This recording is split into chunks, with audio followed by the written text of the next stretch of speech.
morning, friends. Welcome to my talk on lean communication. I'm Mandar Malunjkar. I'll provide more details about myself in the next slide, but today I'm here to talk about lean communication. Now, by nature, lean is all about cutting waste. We want to make sure that whatever we do, be it communication, be it any of the processes that we have at our workplace, we cut the waste. We keep it to the minimum. So, like I said, by nature, lean is all about. Bring that up a little higher.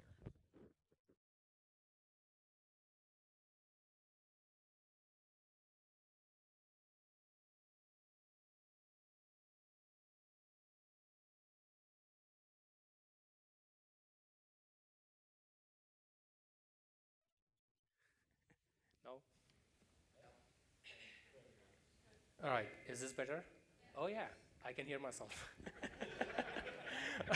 So let's do this again. Going back to what I was talking about, lean communication is all about cutting waste in your communication. Before we do a deep dive, let me talk about a little bit about myself. I'm Mandar Malunjkar. I have the privilege to lead a team of talented developers at Alliance Data. I'm also the co-founder of coinscore.co. We are trying to do some cool things in the blockchain and Bitcoin space. More on that maybe later. I'm also a polyglot dev. I'm an agilist, and I'm an avid traveler. If you ask me what's my best vacation, I'll tell you it's the next one, because I'm always looking forward to my next vacation. A little bit about Alliance Data. We are a Fortune 500 company. We are publicly listed on NYSE, and we provide the service of credit cards. So if I were to talk a little more about Alliance Data, we are the brand behind the brands. We are a customer-centric marketing loyalty company, and we have a sponsor booth here today. And if you would be very kind, we are just right around the corner. Do visit us later on. So let's do a quick deep dive into what lean communication is. And I'm going to start with a quick poll. Raise your hand if you've ever been in a meeting that went on for too long, or if you've ever received an email that is more like an essay or a thesis. Everyone? I believe so, yeah? It happens more often than you would imagine. It is just the nature of the beast. We are just used to write long emails. We are used to have email conversation. So my talk is today going to focus on some of the tips and tricks which will hopefully help you take care of such things in your workplace. So what's in it for you guys as an audience? Today, I will be talking about the need for lean communication. I'll also be touching on a few tips and tricks, as I said, but more importantly, I won't be talking about any things that are too visionary, things that you cannot use. My hope is to give this crowd a few things that you all could go back and implement in your workplace starting Monday. So that's kind of my goal. And the other goal is also to learn from this group, because it's a big audience, and I'm sure there are a lot of good ideas that are sitting with you guys here. It is also not specific to IT. If you're in any sort of work organization or workplace, you would be able to use these tricks. And it's definitely not about blockchain. I can talk about blockchain till the cows come home, but that's for later. And this is not specific to agile environment. Communication just doesn't happen in agile environment, so that's one other thing to note. So let's understand the need for lean communication. I saw pretty much everyone in the room raise their hand, so they understand the problem. They already know what's going on in their workplace. So let me ask you guys this question. While you are at this conference, how many emails do you think are piling up in your inbox? 100? 200? I'd request not check your phone instinctively. Let's wait till Monday to find out. We spend too much time checking email, checking our phone, looking at what's happening. We are not present. Very rarely we focus on things that are currently going on. And that's one of the problems with communication. Too much. And I'll touch upon some of these things. We'll talk about how less is more. We'll talk about attention span, and we'll do some math. Don't worry, I've already done the math. This is just an example. So in today's world, both personal and business correspondence has drifted sharply away from in-person communication. We typically write emails, and as pretty much everyone here has agreed that those emails are far too long, we don't prefer a quick touch base, we don't prefer an in-person conversation. We need to cut down on this waste. That's the lean part that's coming in. Now, this is what I typically do. If I have a conversation, or if I have a point that I need to convey, I prefer an in-person conversation. And you guys would believe it or not, too long did not read is a real thing. I mean, I do this, and no offense if you are Facebook friends with me, but I would typically just scroll through Facebook, like a status or a post without completely reading it. So I'm sure a lot of us do that here. I don't want you guys to admit that we do this, but that's just the nature of how we are. So the age-old cliche of less is more applicable than ever in today's day and age. Given how connected we are with our phones, with our laptops, with everything that's within fingertips or within an arm's reach, the need for lean communication is more obvious than ever. I'd like to ask you guys a question. Have you ever wondered why Twitter had a 280 character limit for the longest time, or they had 140 and then they moved to 240? Have you guys ever wondered why? Possibly, yeah. That's my take on it. I think being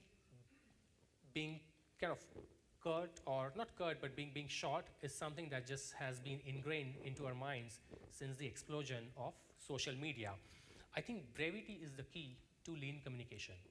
Like I showed on the previous slide, too long did not read is the real thing. You don't want your readers or the audience to fall asleep like that cat, which I had in the previous slide. Now, one quick fact, after Twitter increased their character limit to 280, only 5% of the tweets that were sent out were more than 140 characters. So between the launch of Twitter and the time they changed or increased the character limit, people had just gotten used to using 140 characters. Again, brevity is the key. We want to get our point across in smallest possible way, or the quickest possible manner. And next slide, I'll talk about why. Again, given how connected we are, we have attention span of a goldfish, and that is really true. And for those who probably have not read up on this, goldfish has an attention span of 8 seconds. Literally, you have to remind goldfish as to what you were chatting with a goldfish, assuming you can chat with a goldfish, literally every 8 seconds. Imagine that. And that's kind of what has happened to our attention span in today's day and age. Our attention span is so short, I'm worried that I may have lost some of you already. Let's do a little bit of math to kind of wake us up. So can you guys guess what this represents? 750, and I'm gonna try use the laser pointer, hopefully it works. No. So 750 is the number of words that a human brain can process every minute. 600 is typically the number of words that a human being can speak every minute. So if you're having a one-on-one conversation, there's that 150 words delta that I call is the spare bandwidth that is just available.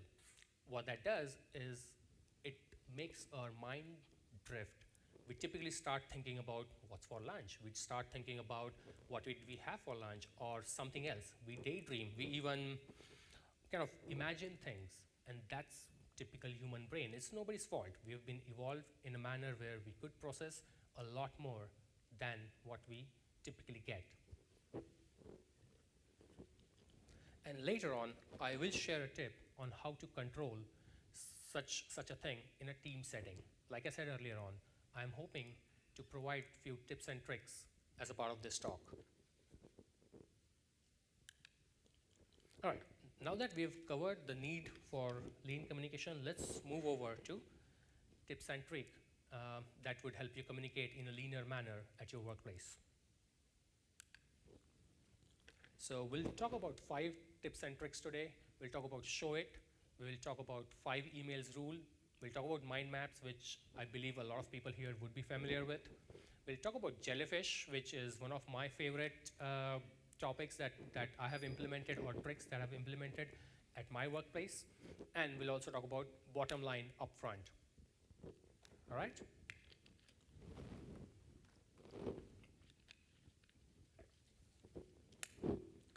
So moving on to the first one. By show of hands, who here has assembled a furniture from IKEA? I know a lot of people have, yeah? I think the guys at IKEA have nailed it. They've figured out how to communicate very crisply. They've figured out how to get the message across in a very quick way. And the other thing that helps them, in my opinion, a lot is they don't have to worry about translation. Imagine IKEA trying to produce or trying to create furniture, and then when they're packing the furniture, which is supposed to go to US versus Mexico versus any place in Europe, they don't have to worry about translation, or they don't have to worry about getting the right leaflet in the right package. They just ship it, the pictures do the talking. So first tip I have is show what you have to communicate. A lot of us are visual people. I don't know if anyone has heard about VAK assessment. I would highly recommend taking that assessment. VAK stands for visual, auditory, and kinesthetic. And that's one kind of way of figuring out what your either co-workers or your spouse or significant other is like, and how do they process information. Moving on to the next one. All right, so this is something I've personally implemented on one of my teams, and I don't really see all of my teammates here, but some of them are here at this conference, and this is a problem I had on my team, and I'm sure you guys have this too. This is typical for teams that are not co-located, but can also happen for teams who are physically in the same location. Let me define the problem. Someone on my team would start an email conversation. A simple question, a simple idea. They would, of course, send it to the entire team. And then my team members would do reply all. And I wish we had not developed the reply all button, but it's there. So people have started using reply all button, and on my team, they would do reply all day long. I would go to meetings, I'd come back, and there'd be 20 emails in my inbox that are all about the same topic, but they would not have any conclusion. People would still be throwing around ideas. They'd be still talking about what if we do this, what if we do that, things like that. What I did, and this is back when I worked as a Scrum Master on my team, I pulled my team aside in one of our retros. We talked about this problem where we just had a lot of email noise going back and forth. And the rule, the team norm, if I may, that we came up with was no more than 5 reply alls. And that's something that my team agreed on, and I'm hoping this is something that you can take back to your teams and use. Now, that doesn't mean that if there is no conclusion, there is no solution by the end of 5 email reply alls, you just drop the topic. What we said is the 6th email or reply all would better be a meeting invite. Set up a quick touch base, get people together, because it's really difficult to understand a topic asynchronously. You'd have people reading through an email, reading through a long email more often than not, and they won't understand. They won't understand what's being conveyed. They would struggle, they'll have their own version of what is being said, and next thing you know, everyone has different ideas about what is being discussed. So that's one rule I've implemented, and that's one other reason why I think stand-ups, for those who practice Agile here, I think stand-ups are one of the most effective team meetings of the day. Folks I know here who practice stand-up on a daily basis could probably vouch for it. It's 15 minutes, it's time boxed. We don't usually try to go over, we try to stay within that 15 minutes, and we speak to specific agenda. We just don't ramble in a stand-up. So to me, that is the reason stand-ups are most effective, because they are lean, they are very crisp, they are very short, and that's how they are designed to be. Moving on to the next one. and mind maps. So one other technique, anybody here has used mind maps? I'm sure I'll get a lot of people who've used mind maps, yeah? So mind maps is one technique to get your point across quickly. Mind map is a diagram that represents tasks, words, concepts, or items that are linked kind of logically together in a non-linear fashion, as you can see here on the slide. You could have a topic, which is your primary subject. You could have an idea associated with the topic, a sub-idea, a solution. It's just how our brains think. We are wired to think in this way. And what I found is taking notes using mind map is really effective. Any conference I go to, I would typically use mind map to take notes. It's just easy to remember rather than writing down a lot when a speaker is running through his or her slides. There are a lot of tools. There are a lot of Chrome plugins, and later on in the resources slide, I will give you a hint on what those are that would help you create mind maps. If nothing, just use a good old pen and paper, and you can still write those or create those. The next slide I have is on bottom line upfront. So one other way to be brief in your communication is to tell like they do it on a newspaper story. You tell the headline, you talk about the headline first. I was chatting with one of my colleagues regarding this, and he described this as an alternative way of summarizing like to an executive. When you're speaking to someone higher up, you just need to give them the quick bullets. You need to help them understand what the core message is. And it also helps for you as well as a speaker, as a person who's going to communicate that message to the other individual. When you're thinking about talking or communicating the bottom line up front, you're also thinking about the concept, what is the core message, and that helps you put together a good summary in place. Now, the other benefit to the listener is once they've heard enough, once they have received the message, they can ask you that yes, they have received it, they understand what the topic that you're trying to convey, and move on. Now, I'll tell you one thing, practice this. I do not want you guys to barge into your boss's office on Monday and tell them that you're gonna miss a deadline or you're gonna have some issue with the delivery. That may not go well. So just practice it on something non-critical and then take it from there. The next tip I have is something, again, I've practiced on my team, and I'm happy to share this.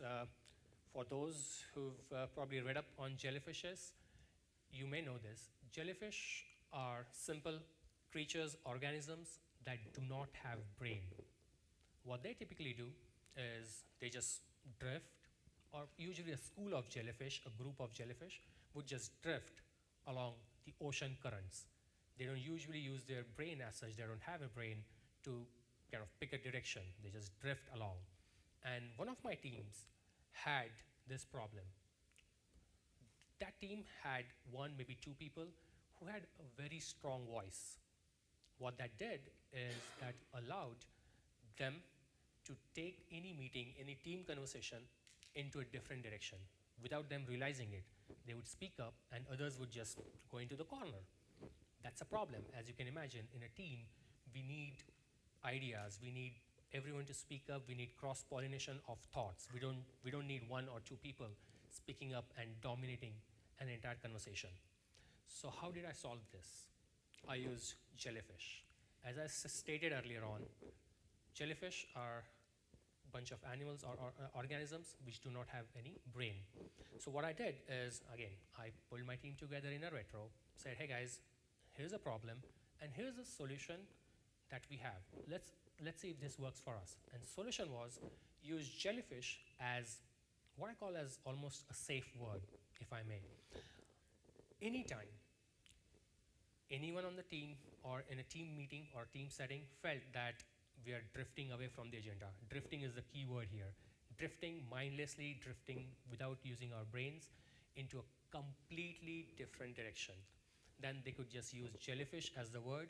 There was more of a polite way of interjecting, saying, hey guys, I think we are being jellyfishes here, which essentially talks about how we are, or which essentially indicates how we are drifting away from the agenda. So if your team has this problem, I would recommend getting your team together, talking about this problem, and then say, hey, can we agree on a word? It need not be jellyfish. I have nothing in favor of or against jellyfish. You guys can, make a fun activity out of it. You can pick your own word, but this is just one word that worked in my situation. And that was the last tip I had to share with this group. Let's quickly kind of talk about wrapping this up.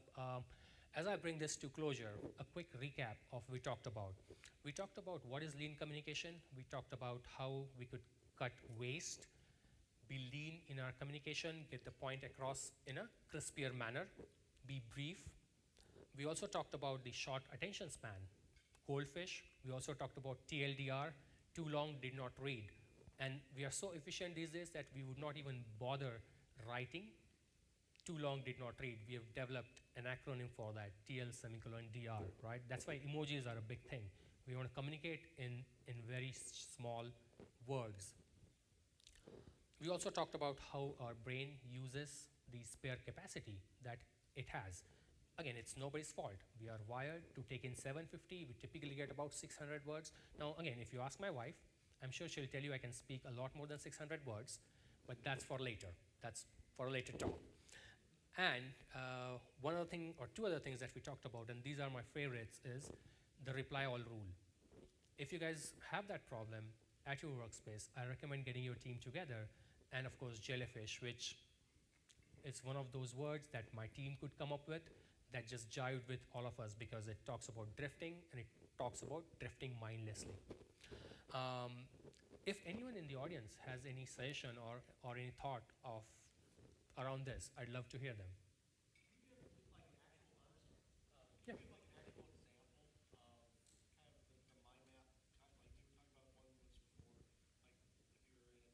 Mm-hmm. Sure. Sure. Let me back up to the slide. And I'll probably jump through that slide. Yeah. So typically, mind map would revolve around a central concept. You would have, say, we'll take this talk as the subject. We'll talk about lean communication.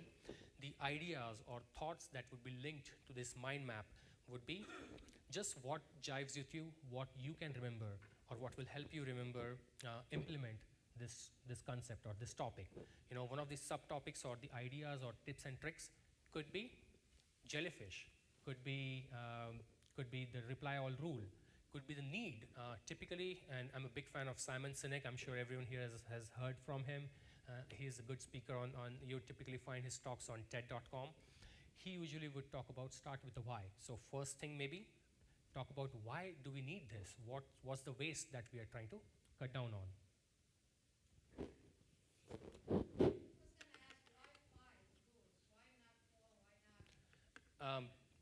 That's a very good question. It's whatever works for your team. We felt that we had 5 or 6 team members, so we wanted to give each and any one of them give a chance, saying, okay, send one email at least to try to bring this to a closure, but there's no magic to it. It can be two.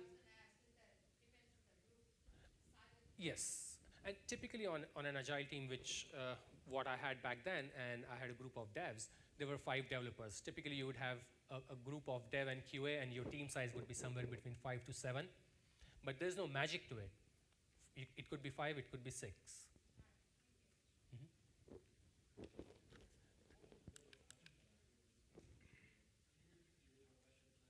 Oh, yeah.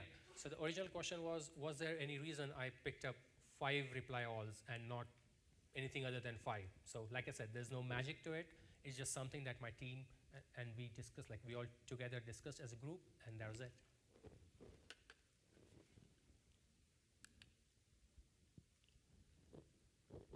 Any other thoughts, any other questions that anybody from the audience has to share?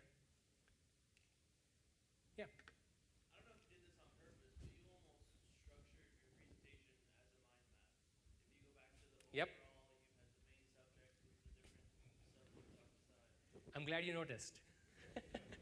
Yes, indeed. If you look through, and I'm going to flip back a few slides.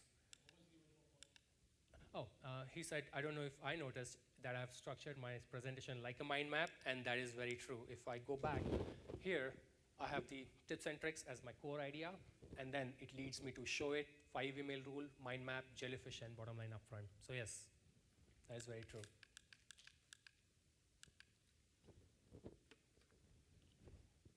All right.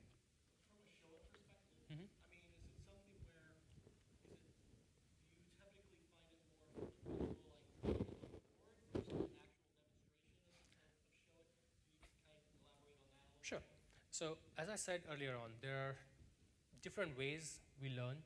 There is VAK, we talked about visual, we talked about auditory, and we talked about kinesthetic. Some people learn by doing things. They actually have to build something. They actually have to put two pieces of Legos together to learn how that's done. Some people would just watch and they learn. Some people would just hear that, oh yeah, you just put these two pieces together and it works. So going back to your earlier point, Show It is specifically catered to people who are more visual. And the way I have done it is either use just a whiteboard to convey the idea.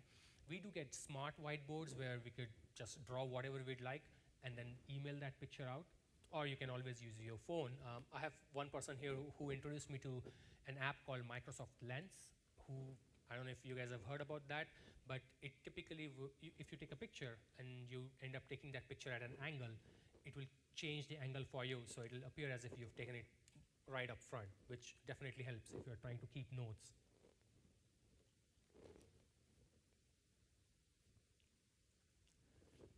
Right, if there are no other questions, I would like to leave you with some resources that you could use to do some further reading on. I've used some of these. There's a good book I'll recommend called Brief. It's a book by Joseph McCormack. It's a pretty decent book. I recommend reading it through. And these slides would be available on a SharePoint or shared drive somewhere, right? Okay, all right. So they will be available for you all to look at.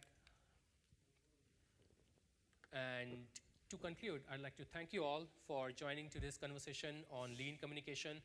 I do not want to make you guys hangry by being the one person between you and lunch. I do understand this session, as it happens even in last year, even at last year's conference, my session was just before lunch. But I do appreciate everyone for taking time to kind of hear me talk about lean communication. And if you have any ideas, any thoughts to share, I'll stay back here. You can always use our Slack channel to send questions over.